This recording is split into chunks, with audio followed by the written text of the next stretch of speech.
Naitwa Gertrude Fanuel Luyange, ni mkazi wa Mabwepande. Nashukuru sana kwa mama nilivyosikia kuna kampeni ya wanasheria wanakuja mahali hapa Mabwepande, kampeni ya Mama Samia. Nilifurahi sana, nikasema na mimi nakuja kuleta hoja zangu ambazo nilizonazo. Kwa kweli namshukuru sana mama.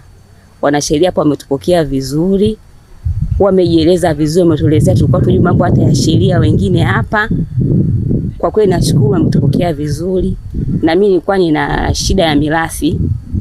Nikawa nimeelezea shida yangu iliyokuwa inanitatiza. Mwanasheria amenielezea vizuri.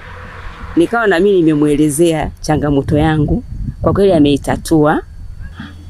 Mwanasheria amenisikiliza tatizo langu la mirathi. Na mirathi yangu iko mkoani, akasema kwamba wataishughulikia. Kwa kweli namshukuru sana mama kwa hili swala kutuletea hapa Mabwepande. Na mimi naamini kwamba watanisaidia. Kwa hiyo nashukuru sana kwa hii kampeni. Nimesikilizwa vizuri sana japokuwa mirathi yangu iko mkoani. Kwa hiyo naamini kwamba naenda kupata haki zangu ambazo nilizokuwa nazifuatilia takriban miaka 10 imepita. Kwa hiyo sasa naamini kwamba naenda kupokea haki yangu. Maana mwanasheria kumbe hawako hapa tu, wako mpaka hata mikoani. Kwa hiyo na mimi nikitoka hapa inaenda kupata haki zangu. Ilikuwa ni muda mrefu nazungushwa, lakini sasa nimeenda kupata haki yangu. Naitwa Fredi Alfred Ngoa, ni mkazi wa eneo la Maisha Bora katika mtaa wa Mji Mpya, kata ya Mabwepande.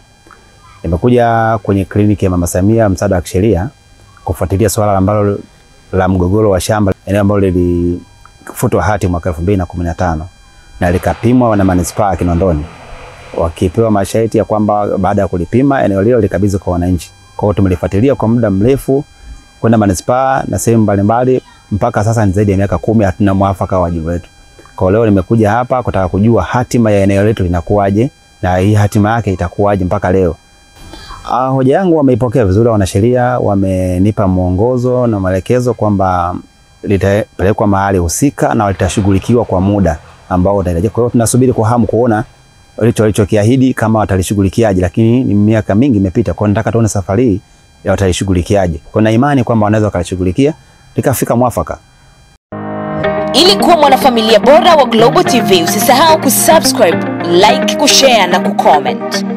Baada ya kusubscribe, bonyeza alama ya kengele ili kupata taarifa kwa kila video inayopanda Global TV Online.